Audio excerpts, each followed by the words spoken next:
प्यारे बच्चों, आज हम 10वीं क्लास का चैप्टर 1 वास्तविक संख्याएं के उदाहरण नंबर 5 को देखेंगे। उदाहरण नंबर 5 में है संख्याओं 4 के पावर n पर विचार कीजिए जहां n एक प्राकृत संख्या है। जांच कीजिए कि क्या n का कोई ऐसा मान है जिसके लिए 4 के पावर n अंक 0 पर समाप्त होता है। इसको बनाने के लिए सबसे पहले हम लिखेंगे यदि n के किसी मान के लिए, तो 5 नंबर का हल लिखेंगे। का हल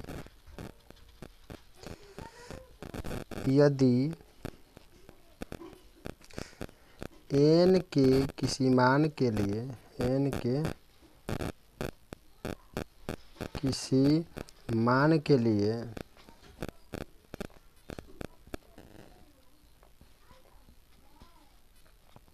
चार के पावर n 0 पर समाप्त होगी, 0 पर समाप्त होगी,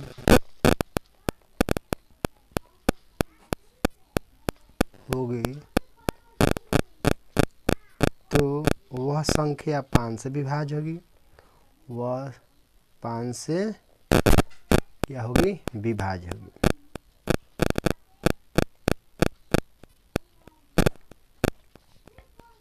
होगी। अर्थात 4 के पावर n का एक गुणनखंड 5 होगा। 4 के पावर n का एक गुणनखंड 5 होगा। एक गुणनखंड 5 होगा। एक गुणनखंड 5 होगा।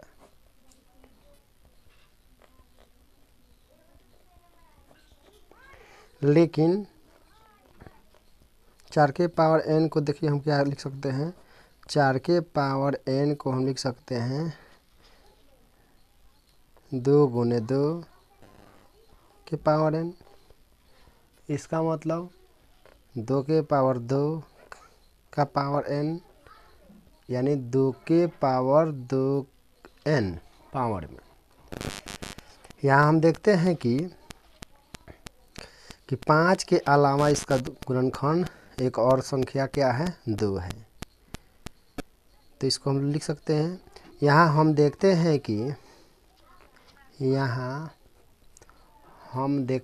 कि देखते हैं कि 4 के पावर n के अभाज्य गुणनखंड केवल 2 अभाज्य संख्या ही आ सकती है। कि 4 के पावर n के अभाज्य गुणनखंड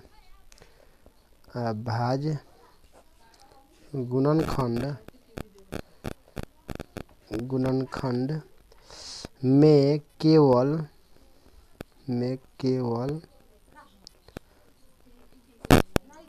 2 ही आ सकती है।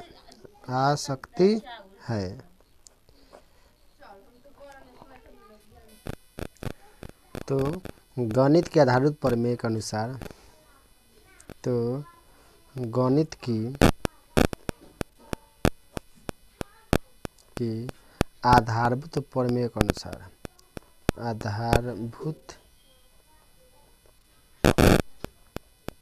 के अनुसार, प्रमेय के अनुसार 4 के पावर n के गुणनखंड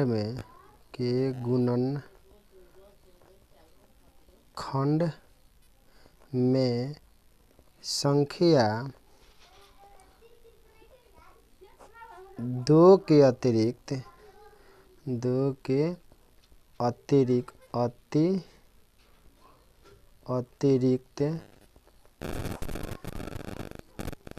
अन्य कोई उभयनिष्ठ गुणनखंड नहीं है। अन्य कोई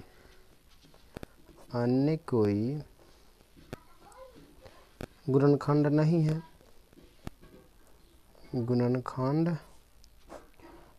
है। नहीं है। तो इससे सिद्ध होता है अतः n का कोई मान नहीं है, n का ऐसा कोई मान नहीं है, कोई मान नहीं है, जिसके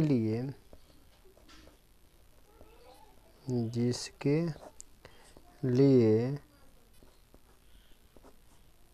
चार के पावर n अंक शून्य पर समाप्त होगा, शून्य पर समाप्त होगा।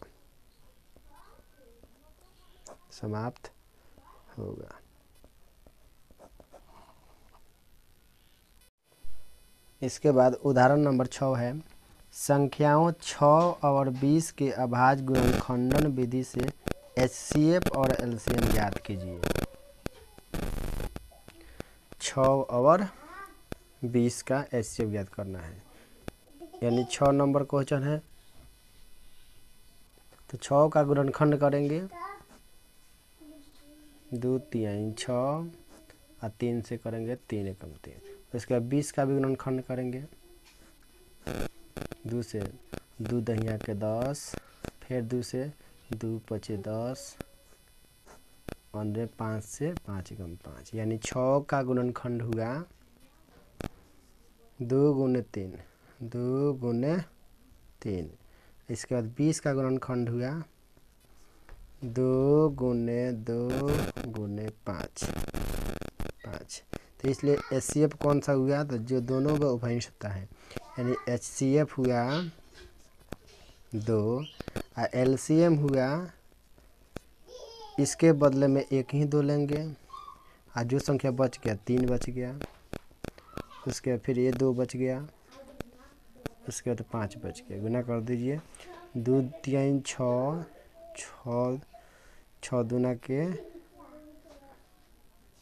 12, 12 पचे 60। इसका मतलब इसका क्या आया, 60,000।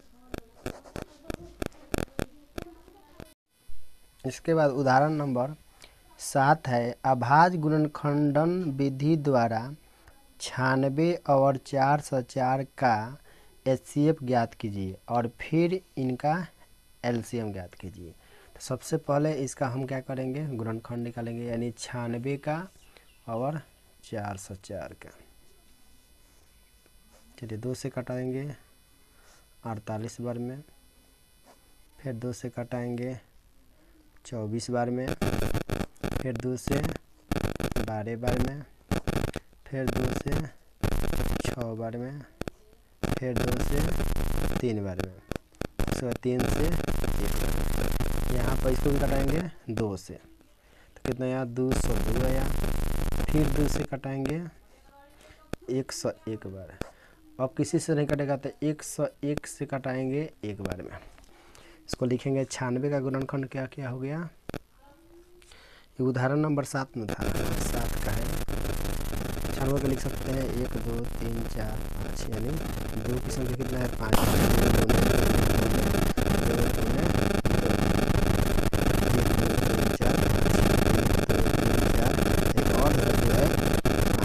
इसके बाद फिर क्या है, 3 है। यहाँ पर देखिए 404 के लिए क्या लिख सकते हैं, 2 2 2 गुने 2 गुने 101।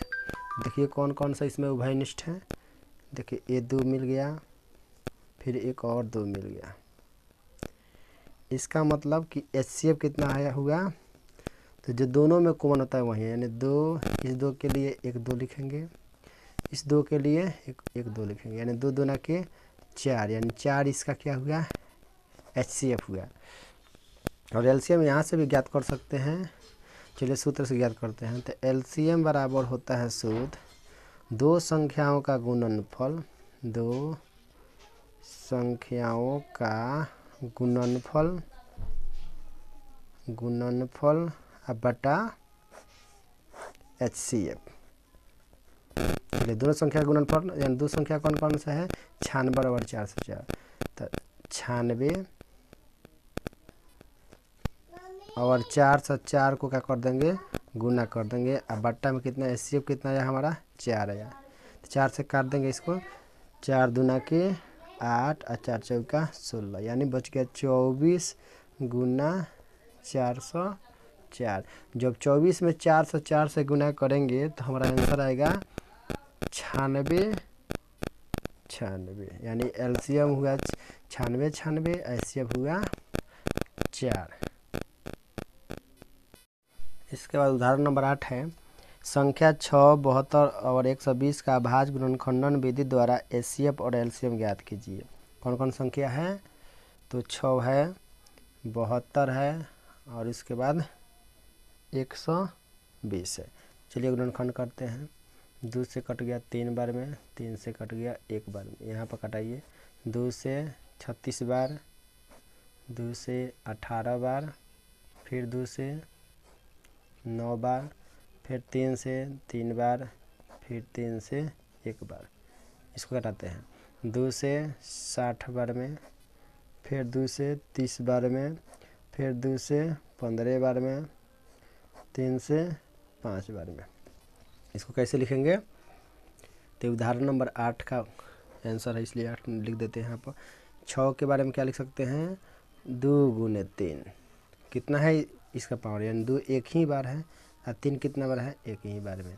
अब 72 के लिए 2 1 2 3, 2 कितना बार आया है, 3 बार, और 3 कितना बार आया है, 2 बार, यहाँ पर लिख दिए।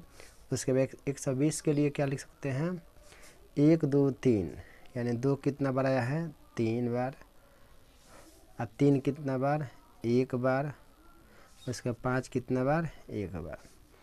तो इसलिए एचसीएफ बराबर क्या होता है, जो सबसे कम घात है, देखिए 2 के पावर 1, और उसके बाद पूरा देखिए वहाँ से 2 के पावर 1 ही सबसे छोटा है, उसका 3 के पावर 1 है। इसका तो 2 तिहाई 6, इसका क्या हुआ, एचसीएफ हुआ। एलसीएम क्या होता है, अधिकतम घात। 2 का अधिकतम घात देखिए तो पूरा ऊपर से नीचे तक कितना है, 2 के पावर 3 है, तो यानी 2 के पावर 3 लेंगे। उसके बाद 3 का अधिकतम घात कितना है, 3 के अधिकतम घात 2 है, तो 3 के पावर 2 लेंगे। उसके 5 का अधिकतम घात, 5 का अधिकतम घात 1 है, तो 5 के पावर 1, यानी 2 का पावर 3 बराबर 8 होता है, और 3 का स्क्वायर 9 होता है, और 5 का पावर 1 बराबर 5 हुआ। तो 8 9 72 और गुने 5, जब 72 में 5 से गुना करेंगे तो 5 दूना 10 के 0, और 7 5 35 1 36, यानी इसका एलसीएम हुआ 360 और एचसीएफ हुआ 6। बस इसका इतना ही सा है, आप लोग देखते रहिएगा। Thank you.